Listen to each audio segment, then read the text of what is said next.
From a wholesale business doing over 80 deals a year to building cash flow for life. This is Wendy and Blake, and this is their story.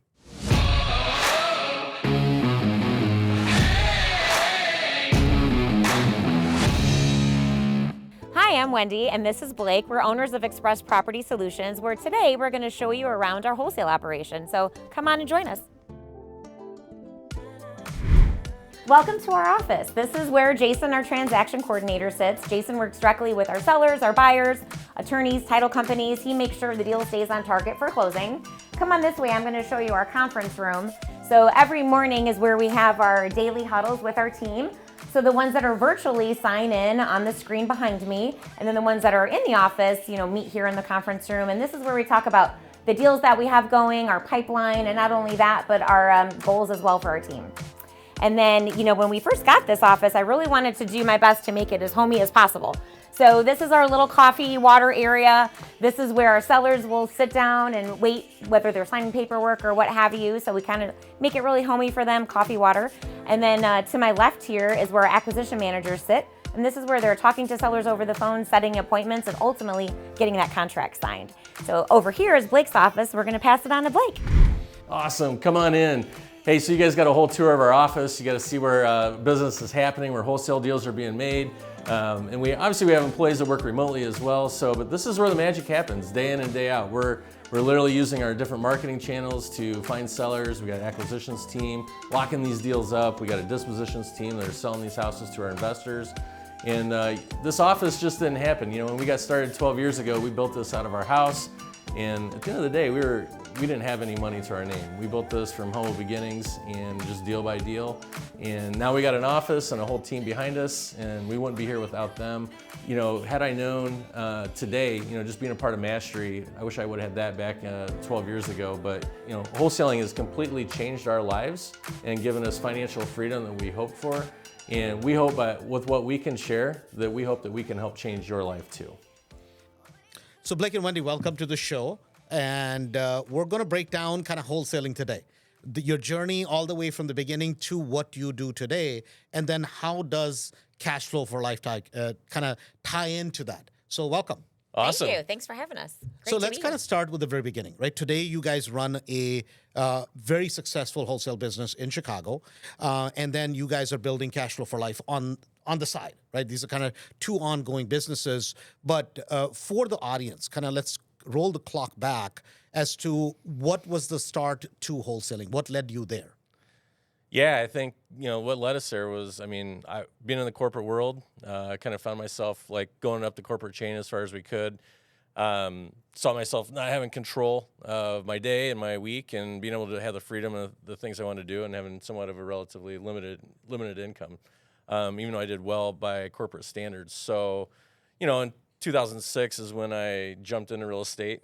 I think everybody was in real estate then, so it was really easy. Market crashed, and kind of found myself searching for a few years. And the wholesaling, it was in 2012 when I found a buddy, the machine shop worker, and he was now in real estate. I'm like, hey man, what are you doing? And that was my first introduction to wholesaling was in 2012. Got it. And I know you guys have done, or you did at one time, you were providing turnkeys. Yeah. Right.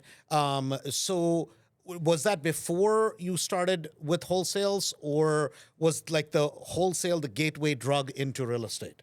Yeah, wholesaling was the gateway drug into real estate. So I started wholesaling houses. I got connected with a guy out of California that was buying houses here in Chicago, and he had a property manager and contractor take advantage of him. And basically, I came in and rehabbed, found the contractors, found property management, and kind of bailed him out. And from there, I went on to source properties for him. But then Wendy and I were sourcing properties. We were managing the rehabs for him, and then handing them over to his property manager. And that's where the turnkey business started. Got it. So now, mind you, there's a couple of different thoughts, right, with when we come to wholesaling. So just yesterday, actually, I did a podcast recording with Kent Clothier. Yeah. Right. And that was my first question to him, right, was can you explain what wholesaling is, right? And so I'll kind of just cover that, but I want you guys to talk a little bit more about the business of meaning Wholesale is simply, you could be, this happens to be real estate, but you could go to the banana island, right? Find a farmer that has great quality bananas and that provides it for, say, 2 cents less than what any other grocery store gets it from. You're kind of the supply chain guy where you're like, hey, man, I'm going to buy basically all the bananas you can produce, and then your market happens to be the United States. You start with Chicago in the grocery stores, and you're doing placements. So you're not really, you don't own the farm. You don't own the bananas. You have a contractual obligation with him to say, hey, I'm going to buy so many bananas for this price. Right. And then you come to the grocery store here, and they're going to say, well, why should we buy bananas? Like, number one, we have great quality. Number two, we can provide it at a better value for you than the other supplier, right? They're going to check your supply chain and say, okay, great, we'll give you a contract, right? And so you're basically making money on the contract. Right? And most people understand that it doesn't matter if it's petroleum, it doesn't matter if it's any other thing. The clothes we have on, it's microphones. There's a wholesale person between the manufacturer and the end buyer. And a lot of times there is a retailer in between. It's the exact same function in real estate, but you guys are kind of one of the supply chains where you're providing inventory, finding it off market or finding it on market, you're finding value and selling it.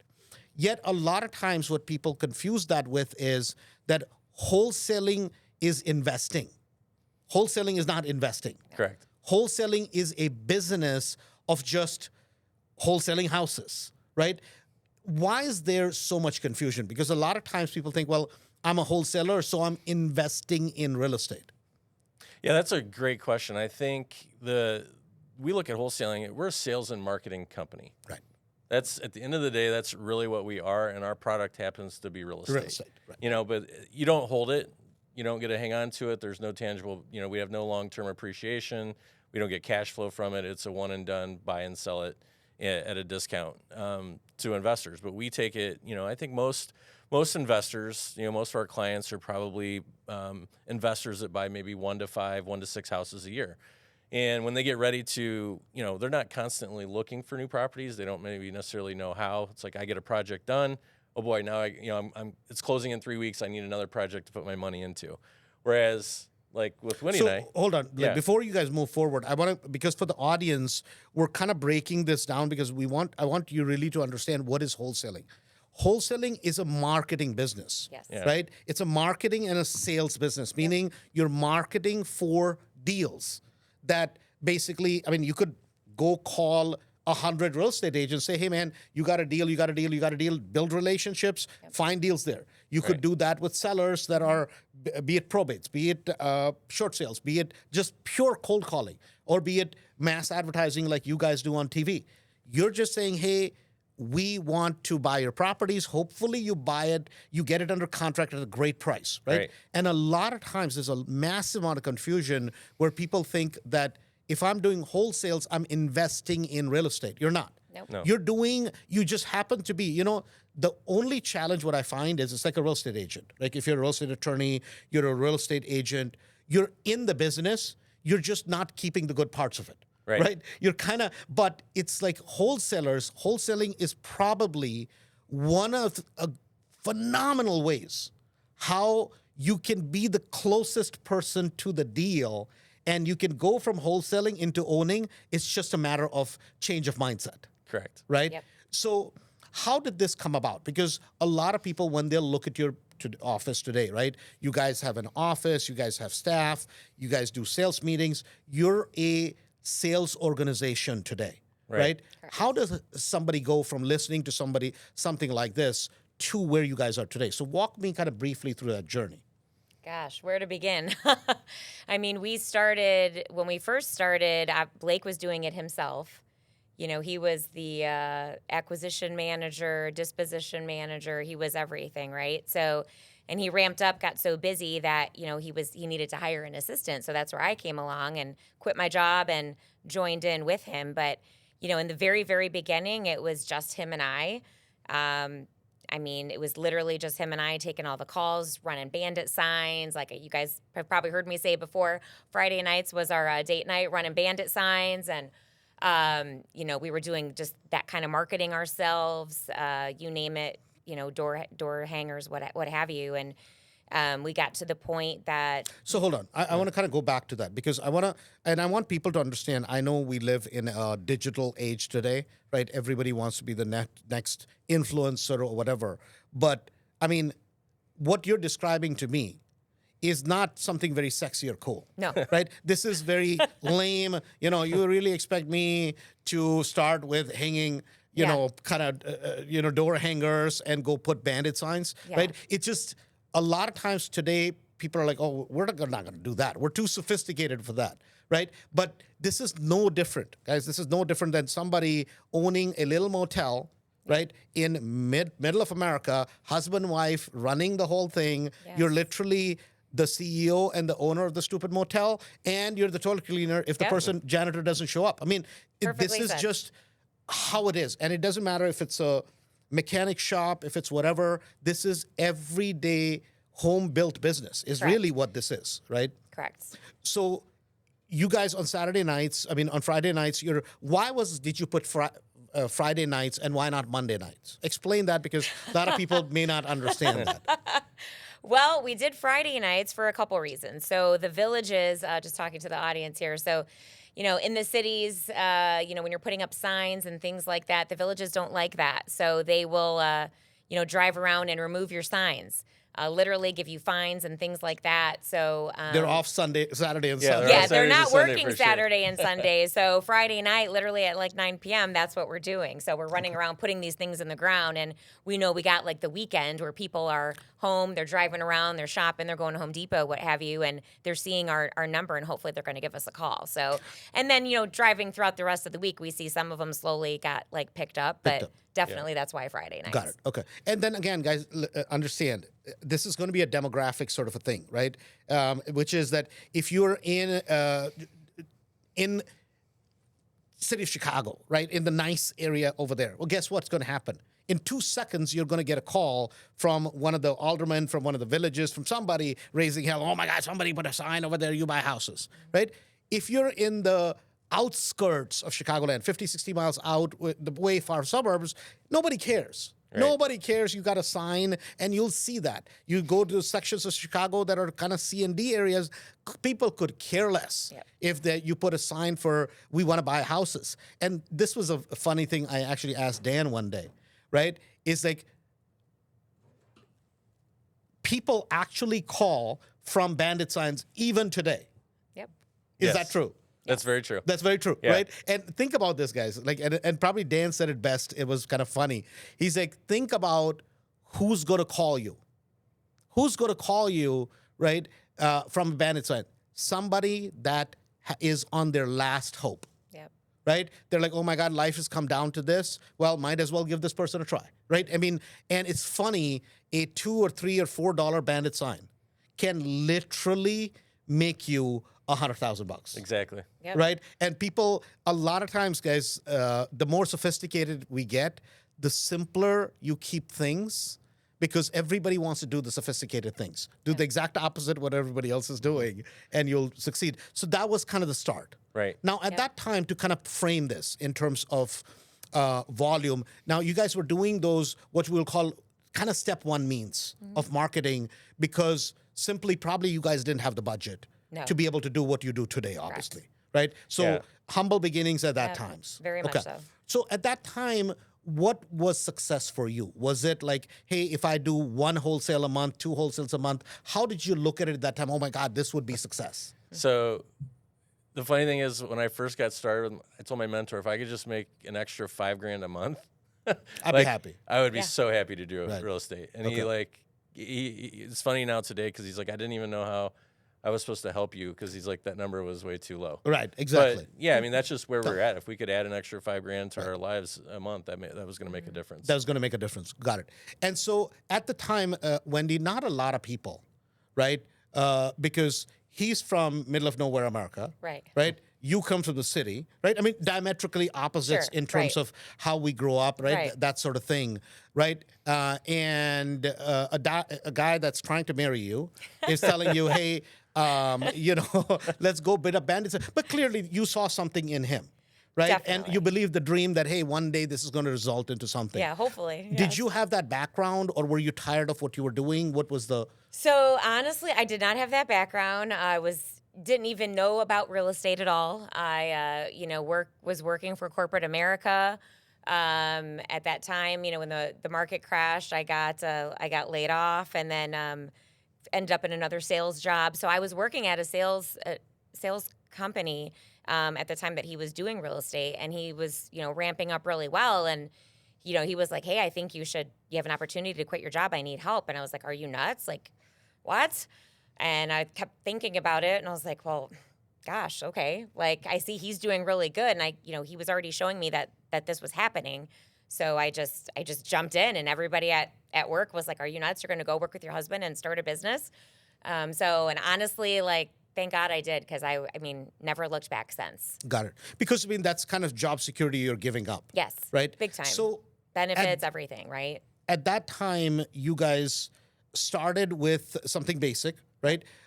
What was kind of the step two, right? At that time, how did you look at your profitability? Because were you accounting for your time, or were you just saying, hey, we're maybe spending a few $100s on the bandit signs, our time and all that kind of stuff? Generally, people don't count those things, right? So who was taking the calls at that time? Say somebody calls.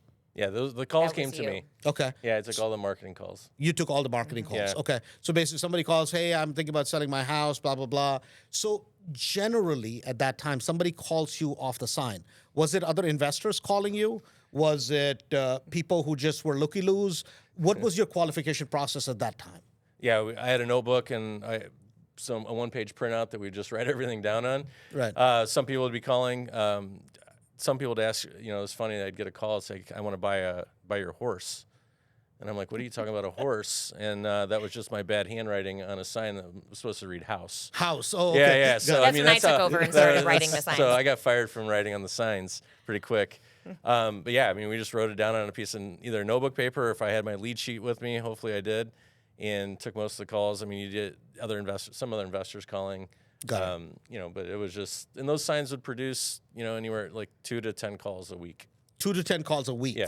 Right. But we were putting out about 50 to 100 a week bandit signs. Yeah, every week. 50 to 100. And was there a part of Chicago, because you obviously, for people who may not be familiar with Chicago, right, you have the downtown, right? Everybody knows, downtown Chicago, right? Yeah. And then you have the suburbs, right? A lot of the suburbs that would be considered the wealthier suburbs, you can't go and put out the bandit signs. It's just not going to happen, right? But there's a lot of other places you can, and nobody cares, right? How did you guys decide, okay, what part of town, or did you guys go to outskirts? How did you decide that? So honestly, like when we got started, we lived in Bartlett. Yep. Okay. We literally put them around Bartlett and Around Carroll Bartlett, Stream. okay. We got a lot of, but I A lot got of one. Home Depots, Lowe's, Yeah. park, right when you come in the entrances. Yeah. And we got one phone call to Sauk Village. Okay. And that was our first deal. Yep. Got But it. then I needed to find Which buyers. is almost 50 miles away. 50 miles Yep. south of us. 50 miles south. I didn't even know where Sauk Village was. I had Right. no idea what it was, and ended up wholesaling that as our first house. But in order to sell it, then I went down to Sauk Village and put bandit signs out looking for cash buyers in Sauk Village, because I didn't even have buyers down there. Got it. So honestly, we ended up in the south suburbs because of that one phone call that took us down there, and that's where we ran a lot of our bandit signs. And this is something important for people that are listening.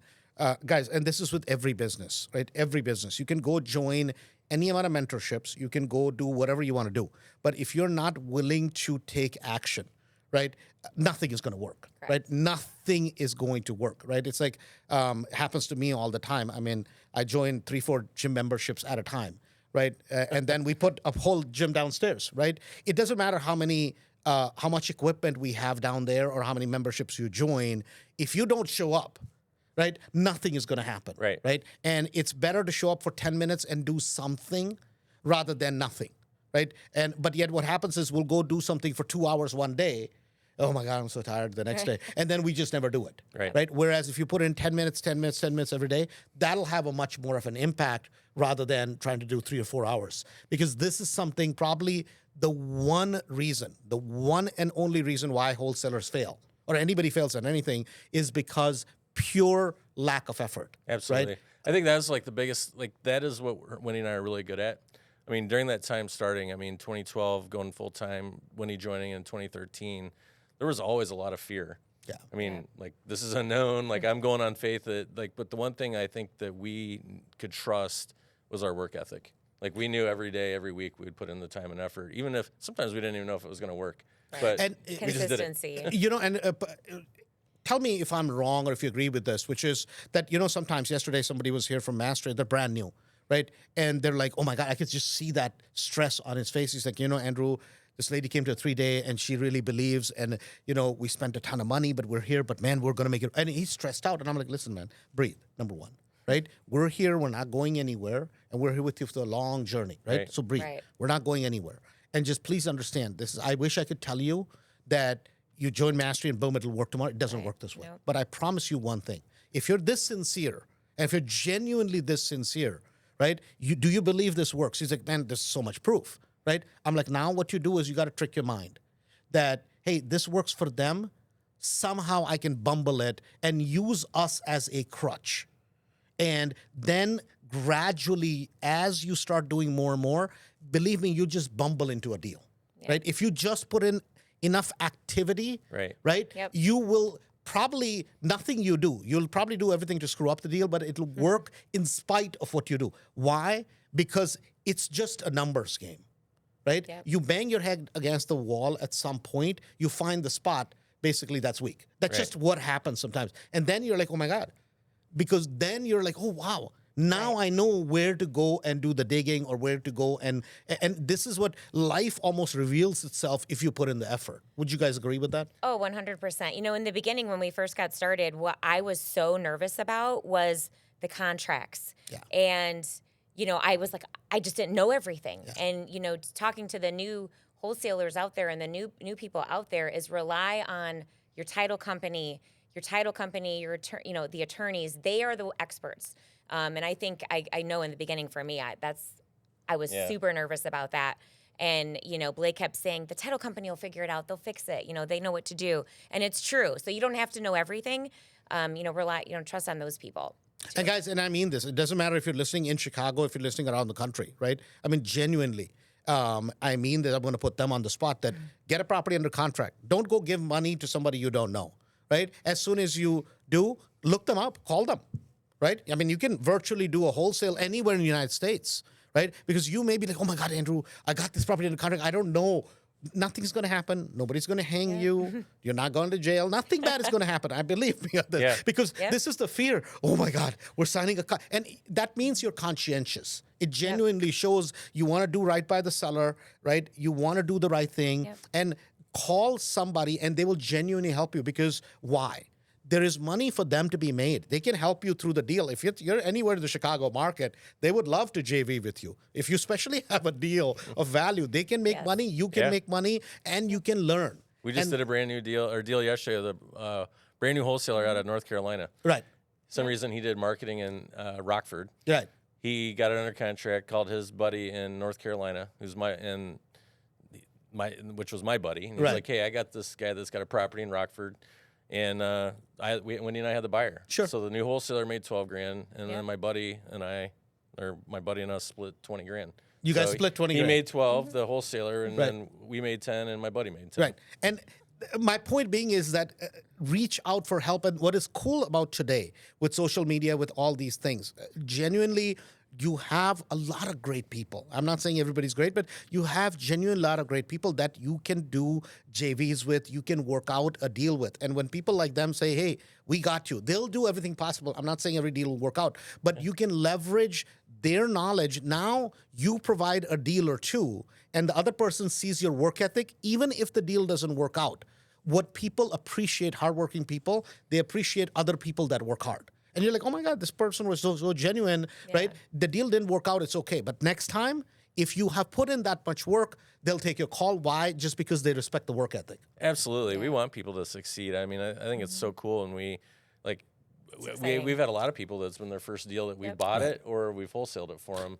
I mean, and in a very selfish way, guys, doing something like this, right? Sharing the knowledge is actually part of it is selfish because we want them to get a ton of business, right? Because they do well, that means you're making money, and both parties, you get to learn more than the money. You get to learn the process, right? And both people can grow, because what are the chances somebody sitting in North Carolina wholesaling a deal in 90 miles northwest of Chicago. Zero, almost. If you're Right. new, especially, you don't know where to go. Right. But somebody else can help you, and both people made money. So win-win. At that time, you were kind of scared, right, with the contracts, but you guys went through it. Yep. And then you used kind of the whole mentor friend you had as a support system. Right. You're like, hey, man, is it going to be okay? Is Yeah. it going like somebody who's holding your hand, like no different than walking a child, and you fall a little bit. It's okay. We'll pick you up. Right. You're not going to let them cry because it's like you can't, because if you give in to them crying, they'll never walk. Right. And so you're like, no, we're fine. There's nothing wrong with you, right? And I think that's what it is. Even as an adult, we're like, it's going to be okay. You're fine. Let's keep walking. Right. And suddenly you're like, oh my God, I was so stupid, right? What was I worried about, right? Yep. But then that becomes the obvious, right? So you guys get through that. At that time, what were the conversations like for you guys at home in terms of, oh my God, what was a success at that time for you guys early on? Our conversations on podcast, can we show those? No, but I think our first year or two was like being able to do 8, 10, 12 deals a year was like success, right? Yeah. And building off of that. But I think... But at that point, I mean, when you really boil it down, Yeah. it's not like you're making a lot of money. Let's No. just be No, honest, right? yeah. You guys are, at least, but you can put one foot in front of another, Right. Which is fine. It's like Yeah. any business starts with those basic steps. You're like, okay, at least we're doing something. Maybe we're just breaking even. It's Right. okay. Right. But we're heading in the right direction. And that gives you hope, Right. Yeah. So then what was the transition, what was the next big transition for you guys? I think that it was probably when we connected with a guy out of California and we started doing deals for him. Yep. And our business was growing. We were also managing the rehabs, and then it was to the point where we needed to hire probably one more person To help you guys. to help To us, help like us, yeah. pay bills, like manage phone calls, Utilities. utilities. You can sit on hours with the utility company and whatnot, right? So that was like our next hire. Like we were both kind of maxed out. We were also, when you're around other entrepreneurs and trying to learn, a lot of it's like, how do you build a business? Like you keep hearing that, right? So it was like, okay, we would be completely maxed out on our time, and then you find the things that maybe you don't like to do, or maybe not your unique ability, and then you hire somebody to do that job for you. So you're kind of growing. You have one mentor. Then you guys end up at Investor Fuel. Yeah. At some point. Yes. Right. So let's talk a little bit about that. Right. I don't know Investor Fuel. I know it through you guys. Right. Sure. But a group of people, right, that come together. You guys specialize in wholesaling, right? It's a Right. mastermind for wholesalers, and there's a lot of them out there. But there happens to be a mastermind for wholesalers. Hopefully, there you're having a higher level conversations, there's camaraderie, there's a sense of relationships. In terms of for you guys specifically, as a husband wife, beyond just business, what did you guys get out of it?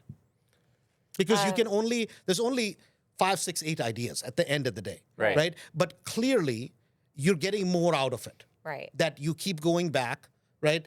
So what is it that you get out of these types, going to these masterminds? I think for me, it's the relationships. And, I used to call them like our little mini board of directors, Sure.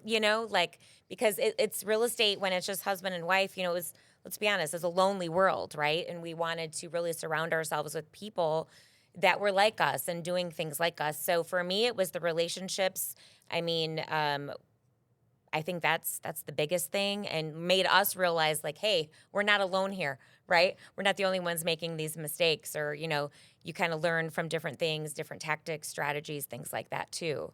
So I would Yeah. say, And I think traveling too. Obviously, like real estate provides the opportunity to travel and work remotely, and you can take a vacation and where you kind of work remotely and get some things done. So it's it's been fun to vacation with those folks, and then just also doing life. What are the challenges? As husband and wife, you work together, you live together.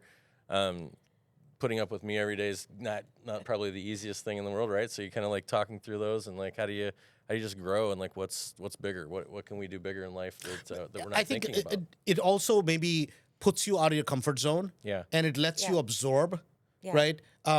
Because I think I feel putting a full day of work is easier than to go to somewhere where your mind is going 1,000,000 miles an hour. You haven't done anything all day. You've just been watching what the hell is going on, and your mind is going right. Right. By the end of the day, you're like, oh my god, man, I'm exhausted. Yeah. Didn't do a damn thing all Right. day, but you're exhausted because your mind is running at 1,000,000 miles an hour, and then you see somebody with way less that is outperforming you, and you're like, damn, I thought I was hot stuff. Right. Until you see somebody else, and then you realize that, oh my God, there's so much more potential for me. So at the same time, you want to cry, you want to laugh, yet it makes you grow mentally. Very Absolutely. humbling. Right? It's very humbling. The more, and I think it's part of it is just exposure. Yeah. Right? Exposure to new ideas, new thoughts. So you guys, today, when you look at a business, right? Let's kind of break it down. You have marketing on the front end, then comes the actual acquisition, which is making a deal, right? Then comes basically disposition of the deal, and then it's getting it closed. So if we're to break it down. So today on the marketing channels, right? You guys started with putting up, obviously, bandit signs and that sort of thing. What other channels have you guys tried, and what are you guys today, and why? Yeah, so we've like ebbed and flowed. I mean, we obviously back in 2012, I mean, bandit signs was a thing back then. There's a lot of foreclosures, so we would, like, our marketing channel then was like, we would write 100 offers a week. But that's because you had so many foreclosures, and like there was just a lot more of that. So, And you're talking about on off market, or no, we're like right on the MLS. Oh, right on the MLS, 'cause right. There was Different times, Yeah, for sure. different times, right? There wasn't like the direct mail and like this whole off market marketing thing that's did not exist. didn't exist, or Not very at few this form, people, and yeah. not at this level today. So it was 2017 when we shifted our business and went really direct to seller marketing, and that was like creating, online doing pay-per-click leads, search engine optimization or SEO. We've done direct. You guys do some of that today also. Yeah, so we've been consistent with our. So, and I want to bring this up right now because a lot of times everybody, including me, right, we all want that perfect thing, right? That perfect, you want a perfect child, you want a perfect wife, you want to be perfect. We all want that perfect. We want the perfect marketing idea, right? Guys, there's no such thing. There is no such thing, right? No. There are certain things that will work better at certain times, right? Because that's kind of what is working. Then things ebb and flow and then go back into a full circle, right? And then there's something new will come on the market, which everybody will gravitate to, and that'll stop working, right? Would you say, because you have the basics is bandit signs, right? Door hangers. That's the very, very basics, Right. I mean, another thing is networking. People, right? Definitely. Networking with wholesalers, networking, and we have gone back to that, right? At higher level, you're like, oh my God, now I can network people from North Carolina all over the country because a part of mastermind or a bigger thing, and that's purely what networking 101, right? But then people got into, of course, the mailings, Yes. right? You got into SEO, Yep. right? You can buy leads. Yeah, so we can buy leads through pay-per-click, which is your Pay-per-click, own website. yeah.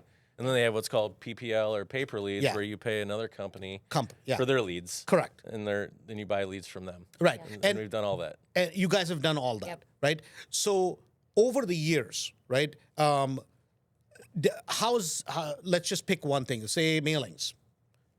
Success with mailings? So for us, the funny thing is we haven't had a lot of success with mailings, but we probably haven't given it long enough time, Right. and changed it up to really test it. I think like what we've found for us, like as we went through from 2017, growing our business, and then we started doing TV, and TV has worked really well for us. And then paper leads. Explain when you say TV. Yeah. Right? Explain what TV, because this is a specific type of marketing Right. on TV. Yeah, so we run a commercial that says, hey, we're Blake and Wendy with Express Property Solutions, and we want to buy your house. And it has our website and our phone number on there. It runs on 2 different channels, and it runs basically Monday through Friday, different time periods. Like after the news and after a couple shows. Yeah. Yeah. And actually, that's how we met, right? Yes, That's through how we TV. met, That's through right. TV, even though we're in the same market. We're in the Chicago market. And I didn't know Blake, but at the time, I was looking to get that up and running, to do that on TV. I'm like, let me just try it, right? And Blake reached out because I had asked a question, and Blake's just offered to help. Now, I mean, and this is where it goes to show the quality of a person, because I would be his competitor. Right. And we're literally 5 miles apart in terms of where our offices are. Yet this is called somebody who wants to pour in rather than say, oh my God, now Andrew's going to compete with me, right? And genuinely, it bombed for me, right? Because we would not follow up on the TV leads. Whatever leads we actually gave you, we're like, hey man, you can at least make this work, right? You guys made it work, and we wasted 3 or 4 months of $20,000 a month, Right. right? $50,000-$60,000. If we had given those leads to you guys would have probably made a lot more money with it. So my point why I brought this up is that just because something works for somebody doesn't mean it has to work for you, or it does not have to work for you. And just because it doesn't work for you, you're no less than or greater than anybody else. You know, I think sometimes if it doesn't work for, oh my God, they're lucky. No, they have a system. Yeah. They can work it. And it's not because you're dumb, right? You may be good at something else, right? There are other things that work for me, may not work for them. And that's okay. Yeah, it's interesting. That's one of the things from our mastermind. I mean, you can listen to people talk about their business, and half the room will say direct mail is crushing for them, and the other half, in the exact same quarter, the other half's like, hey, direct mail doesn't work for me. I'm getting rid of it. Right. And then they come back the next quarter. And it switches. And it switches, right? So the thing of it is, and this is what I tell everybody, I mean, if you the key to the success to marketing in whatever channel, you like, choose the channel and be consistent. Stay I mean, at it's just, and that's been what we've done. And so like direct mail, maybe for us hasn't been like our best. So we just haven't went back to it. But I do know if we were consistent with it and tweaked the list and did that, we would be. If No, we and needed to. but it's that way in life a lot of times. And I think that's where sometimes, you know, just that basic consistency, it works, right? That's just what it is. So just something that I wanted to bring up. So today, when you guys look at it, right, it's like, and I want to kind of cover it on two bases. Like today, if somebody looks at your ad budget a month, and mind you, in the last 2-3 years that I've known you guys, it's gone from here down, right? For people who are listening, like it's gone from an 80,000 budget down to a 30, 40, 50,000, then again up. Because why does it go down sometimes, then it goes up, then it goes down? Because somebody else looking at it, oh yeah, man, Bake was killing it, 80,000. Well, look, now he only spending 30, right? But can you explain the ebbs and flows of business? Yeah, I think in 2022 when we met, and the market had been really good leading up to that after COVID, and we had been ramping our team up, and you know, just like anything, you kind of get lazy, and when things are going well, you try to take your eye off the ball. It happens. So I think going into 2022, as the market was shifting, we'd kind of taken the eye off the ball a little bit, and you know, we realized like, hey, we're spending a lot of money and not getting a return on our investment, and we just made a decision like, hey, we got to regroup as a company and as a team, and gets the right people in the right seats, you know, and that's just part of any growing company and running a business.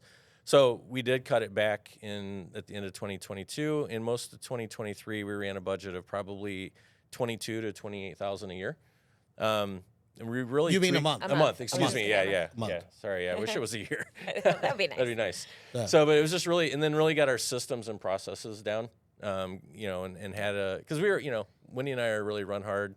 Like we can get it done, and so we just took like 6 months to like actually document all our processes, streamline our team, and you know we slowly ramped it up at the end of 2023 from like 22 to 28,000 to 30, 35, and right now we're spending roughly like 45,000, maybe A month. 50 a month. Yeah. Okay. So when you're spending that kind of money, right? And this is something, guys, for people listening, right? And I'm bringing up these things because these things come into my mind, right? So it's like, oh my God, they must be spending this much money. They must have a lot of money. But if you realize, where did they start?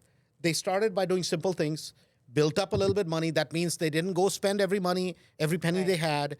They had some money that was set aside to put it back into the business, right? Yeah. And this is something I truly, truly believe in. Like if you're starting out with debt, right? Whatever you make, a third goes to you to live on, enjoy whatever you want to do. A third goes back to pay down your debt, your taxes, whatever it is. And a third has got to go back into the business, right? This is a business, right? Anybody who tells you, oh, wholesaling doesn't require money, they're full of BS. Yes. Because if you want to scale, yes, initial effort, it may not require a lot of money. But if you want to scale, you want to grow, It's going to require money. It is a business, right? Right. And so that's what they've done. Each time grown, plowed back money back in the business, plowed back. That's called how a business person thinks, right? The only place you can make money overnight, not do anything to it, and be rich is on the internet, right?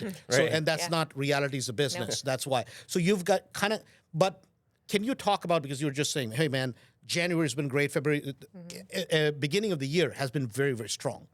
But when I talked to a lot of wholesalers, last year was kind of a weird year, right? Where suddenly the market stopped, right? And then there are months where it's not quite as good as maybe last 3 or 4 months. So you got to budget for that. You got to think about, hey, what's going to happen? Because today you're in business, and if you don't manage your cash flow well, you can be out of business before you know it. Overnight, yeah.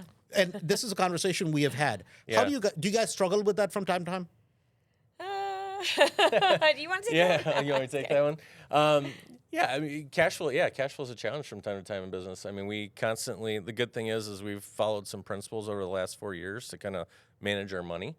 But yeah, I think the end of the last year, the fourth quarter was a really tough quarter. It slowed down. It was kind of a weird time. And so yeah, it was kind of stressful to the point of like, okay, that. Like where's the market going to go? Like. I mean, a lot of self-doubt. Are we doing the right thing? Should we even be here? Yeah. Right? I mean, this is normal. Right? This is it happens to all of us. And you got employees, right? You got employees. So Yes. you've made promises to a bunch of people because you have to have, as a leader, as business owners, you have to have a vision. Yes. Right? And you can't. And these are people that are. They have kids, they have other, right? And so you're like, oh shit, man, I'm not sure about myself. What gives me the right to even have people on payroll or people that are relying? Am I just, it can be scary. Somebody who's full of BS, right? I mean, I'm sure you guys go through that, right? 1000%. Every business owner does, right? So a couple of years ago, as you guys came to Mastery, you guys were a part of Investor Fuel to begin with, right? And you guys are very successful people in your own right. I mean, I wish you would brag about it a little bit more. Yeah. It'd be better marketing even for us. No, I mean, I genuinely mean it. Yeah, I mean it because I consider you guys friends, and I genuinely mean it. But you guys run a successful operation, right? No question about it, right? But yet, you show up to Mastery. And Mastery, we're all about, there's one thing, right? It's all about cash flow. Right? If you make 200,000, as long as you're doing well with it, I'm happy for you. You make $1 million, I'm happier for you. But to me, that is not success. Right? Meaning for people like you guys, because you guys are smart people, right? And so to he who much is given, much is required, right? You guys have too much talent and too much potential not to make $1 million from cash flow. Forget about earned income. Earned income, you should make a lot more money, right? But that conversation coming in, that at some point, did I ever offend you that I'm going like, hey man, Blake, what the hell is wrong with you, dude? You got to own 40, 50, 100 properties. Not wholesale, but own that many properties. Was that ever offensive? Yeah, I mean, not that I know exactly where I was standing on my patio when we were having this phone conversation when we first started talking. But it hit home, though. It was offensive, not because, the truth hurts. And I think what you said to me is like, hey, man, you got a great business, and I would just encourage you, like, you should own a lot more rental properties than you own, and you deserve it. And could you imagine what your net worth would be today right now if you? It was definitely a wake up call that we needed, and I when I first obviously first came to the event, I was like, wow, like. We are dumb. Literally. I'm like, how did we not hang on to these properties? Hold on. I mean, this is a conversation we have had offline, right? Yeah. Actually, I don't think so. I genuinely don't. And I mean this because I have the greatest amount of respect for you guys because of the amount of properties you guys touch. Yeah. Meaning your company, your business is involved in transactions. Yeah. Right? And my only point is just sometimes it's like one of those things, like you can be making money is a skill. Yes. Right? Saving money is the second skill set. Right. Investing money is a third skill set. Right? And there are some people who are just great savers. They just can't make a lot of money. Right? They don't have that skill set. But they're great savers, so at least they have something. Yeah. Right? There are other people who are great at investing. They may not be that good at saving. But if you can be really good at basically making money, which you guys are, right? Now savings is a learned skill set. Right? Which is easier. It's just a matter of, no, I'm not going to buy the next sexy thing that I know I could buy. Right. Right. You just have delayed gratification, Yep. or you could just skip that and just directly invest it, because then you don't even see it. Right. Correct. Now it's just like, well, it's invested, and I don't. And my point was that Yeah. clearly you guys as a husband wife, you figured out how to do a volume of business. Now it's just like skip the saving thing, just take that money and dump it on the investment side. You're Right. never going to see it, and knowing who you guys are in terms of your character as people, you'll find a way how to make money. Right. Right? Yeah. That I'm not worried about. Come hell or high water, you'll find, because you know you have to. Right. Right? But now the properties you guys put aside, over time, that'll add up to millions and millions of dollars yet that you could have never made by yourself. If that makes any sense. Oh yeah, 100%. Like I tell Blake all the time, I'm like, man, thank you, Andrew, because I'm like really opened our eyes, like just to so many things, and like we're keeping more properties. Right now we have our third Airbnb. Well, we just finished up one Airbnb. We have another one that's in rehab right now, and just like we have another one like in Mount Prospect. We're like, wow, like this is great, and like And this is, mind you, you guys are in a very boring market. Right. yeah, Right? You're not buying by the beach. You're not buying by No. anything. And Yeah. money is in boring properties. Yeah. Right? Because this is properties you can buy every day of the week. Right? It's just a matter of Yep. finding the right ones. Yep. Put Being it aside. patient. Find the right one, put it aside. Find the right one, put it aside. Right? I mean, that's just what it is. So, and you're buying suburbs of Chicago, blah markets. Right. If you can't Airbnb it, the sucker will always rent. Yep. Yeah. Right? It makes no, and it's like, for people like them, they're like, oh my God, man, we ran out of money. Well, we ran out of money. Why? Because we bought more properties. Right. Right. I mean, that's probably the only place where, who's that guy, save money guy? Oh, Dave Ramsey, Dave yeah. Ramsey, right? That's the only place I disagree with him. I Yeah. think his message is genius. Yeah. Right. But I'm like, if you don't invest it, now he'll say stock market, I'll say real estate, because I think your returns are 100 times better. Right. That if you're broke in a good way, where because you're putting money away, in the long run, you're going to be extremely, extremely wealthy. Right. And you guys have probably seen that in the bottom line. So right. literally, like we have 3 properties right now, and I said, Wendy, like in 15 years, like even if we follow even if they don't pay off in 7, right? Like Right. if we get them done in 15, it's literally that those 3 properties are 1.2 million. And Just 3 houses. Just those Just 3 three. houses. 3, right? So Yeah. for us in 15, that like, last year we didn't have 1 point, and things will go wrong, right? Sure. There'll be some things that happen, Yeah. but Right. even at the end of the day, in 15 years, 1.2 million. Now, if we can we stack that? How many more times can we stack that up in the next? I mean, year, 2 literally, years? if you think about it, right? You don't need a lot of properties. No. 2, 3 properties, 2, 3 properties, Right. 2, 3. Each year, just put them aside. And that's where I disagree with this whole crazy concept of, oh, you got to do multifamily. You don't. You know, I'm not saying that if you had a great opportunity to buy a 20 unit, 100 unit, 400, great, go ahead and do it. Right. I'm not saying don't do it. But guys, stick with simple, obvious things. Yeah. Much easier to do, and you own it. You own it whole and soul.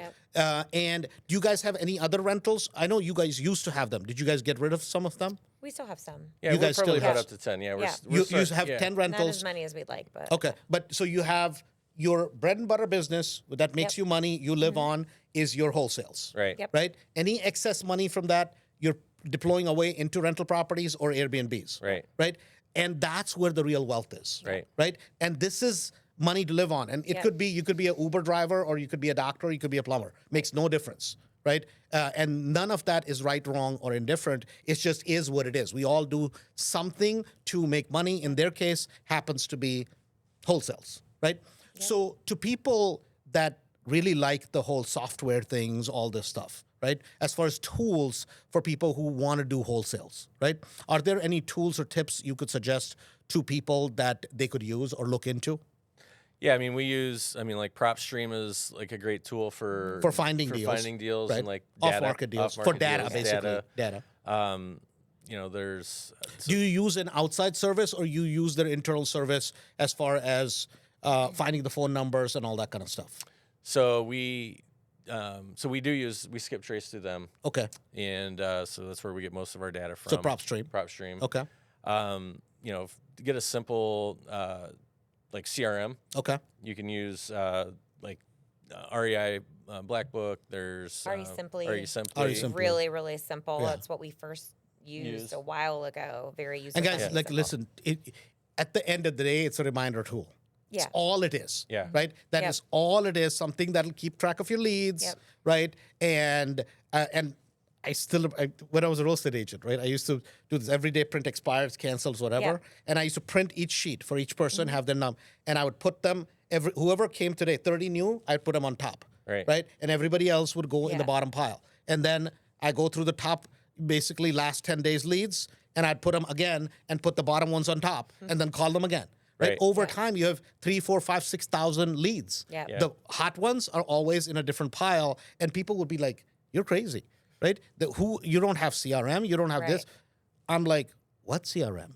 How many listings do I want to take this year? 80. If I want to take 80 listings, how many good leads do I need? 80 good leads, Right? Because those are the leads that are going to sign 80 good listings, right? Why do I need 50,000 people? Right? And that used to always work. And they're like, "Oh," I'm like, "Well, maybe you take 2 listings a year. I take 80. Right. So probably my system may be stupid, but it works. Right. And the more simple you keep it, the better off you're going to be. Absolutely. Right? You just need a lead management. I mean, literally, even if you use a notebook, write down each person's address and go back. Used to be was a notebook. And follow up, right? And if you call them too often, you say, "Oops, I'm so sorry. I was thinking about you and I called you." People are like, "What?" "Yeah, I was thinking about you."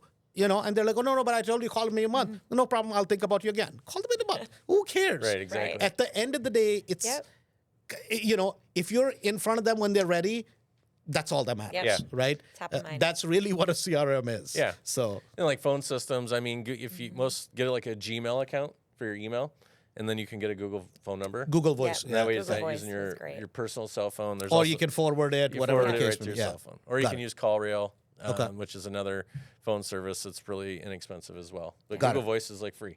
Got it. Okay. That's So- what we started with. Absolutely. Google Voice. Got it. And then in terms of whatever you're going to say PropStream, Right. And have you guys done any cold calling? We have done cold calling. Yeah, we're doing cold calling right now. We were talking about that, right? Yeah. You guys are experimenting with that. We are. Right now. Okay, got it. And your commitment is 6 months on that? Yeah, we will do it for 6 months because that's my philosophy on marketing is like you got to do it for at least 6 months. Got it. Okay. So, Wendy, you guys are young, right? And now you've seen taste of some cash flow, right? That's kind of coming through with good quality properties you guys are doing, right? And what would be like 5 years from now? We have this conversation, right? Very realistic number. I'm not talking about, "Oh my God, I'm a bajillionaire." No, from a realistic number perspective, what would you guys look at each other? Goes, "You know something? We're proud of where we are in terms of cash flow, not earned income."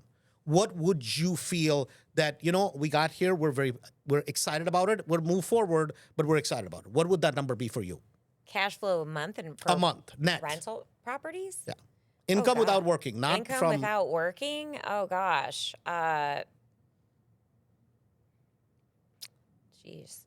I don't know. I haven't really thought about it. Okay, let me throw out a number to you, right? It's 5 years from now, right? It's $50,000 a month, net. Oh, that would be way more than we need. Okay. So if you got to, let's just say, $25,000 a month, Yeah, you'd be happy, absolutely. right? Because, and why I'm asking that question, putting her on the spot, is this. Guys, it doesn't matter if it's you, if it's me, if it's them.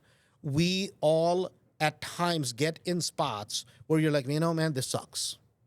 And my point is this, that if you're running a business, there's always going to be times where it's going to suck, right?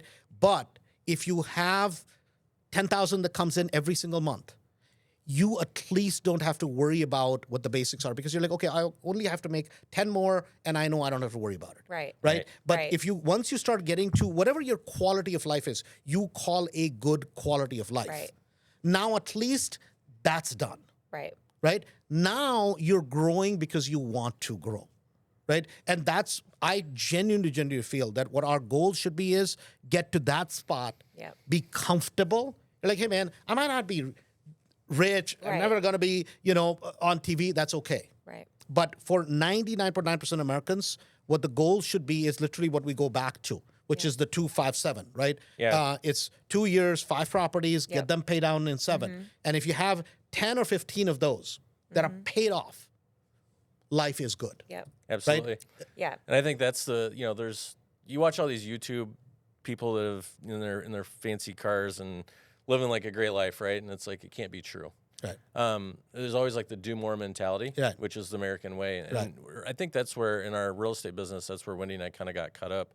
It's like, let's do more, do more, do more. And what I think now, I know you say we're young, and I guess maybe we are, It's maybe a we're not. It's a man, relative listen. number, right? Yeah. So, Listen, I'm 48. I call myself 47. Yeah. Right. And so you guys, I know younger than me. Right. Right. I'm So 48. you're 48. Yeah. Well, I mean, you're a young 48. So Yes. I mean, good for you. but right? I think, what I think where we've come to is, like, we talk, if you're obviously you're listening to this, so you heard like our numbers we're spending on our marketing spend right now.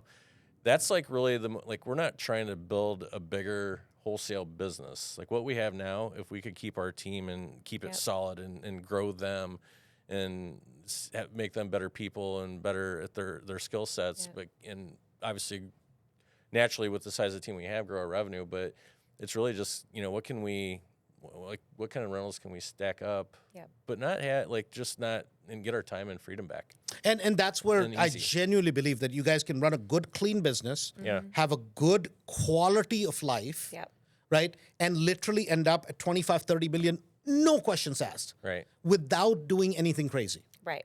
right? That have sanity, have good cash flow, right? Phenomenal cash flow, right? And have a net worth of 20, 30 million. I mean, no question. Right. Without doing anything crazy, taking any big risks. Right. Because there's always that a lot of times I truly see that today, that it's like, if scaling worked, right? I mean, this whole idea, I have scale. Okay, great, good. How much do you have coming in every month? Net, Right. Yep. right? Scaling for the sake of scaling means nothing, Yeah. right? It's about net cash flow, because that's really what this life is about, that. Yep. Right? That if and I think sometimes what happens is that it's a full journey for all of us, that we get distracted with 50 other things, right? Because, I mean, think about, you're already running a good business, you're finding good deals. If you're just focused on it for the last 10 years, no question you'd be at 60, 70, 80 rentals. So in 2016, we sold 116 turnkey rentals. We sold, That that was our business model. Of turnkey. Of turnkey. Oh, yeah. Just 1 year, we sold 116 to other investors from probably those 2014 to 16, and we probably sold, maybe like 200. And the biggest thing I always, if you imagine what we bought those, we were probably into them for 60 grand a piece. We would have just kept 20 of those. I mean, those 60 grand are now worth 170. Yeah. Today, from this time. So No, and we don't look back anymore. And Yeah, it's you literally it's a forced savings plan. It is. It's really, I It mean, is. 257 is just accelerated way of we're trying to get people in 2 years, 5 properties, get them paid off down in 7. And people are like, well, it's stupid to pay down. I'm like, listen, guys, cut your shit out, right? Because I don't know anybody that has 7, 8, 10, 12, 14, 15 properties that are paid off that has ever gone bankrupt. Right. Right? Ever. And so I genuinely believe that the good old basic fashion thing where you buy a 2-flat, live in one, your relative lives in the other, and you pay that sucker down, that has worked before the time of Jesus, and it still works after the time of Jesus. Right. Right? That works. And I think we make it a little bit more complicated than what it's supposed to be. So, guys, this has been absolute joy for the recording. So for everybody that is listening, it's Wendy and Blake. Make sure what I said. Reach out to them. You have a wholesale deal. You have a deal that you want a JV on. Hey, guys, can't hurt. Reach out. Talk to them. Use their expertise. They make a lot of money. You make a lot of money, and you get to learn. So having said that, this is Andrew with Cash Flow for Life. And make sure you share, like, love, and help us grow the podcast. Talk to you soon.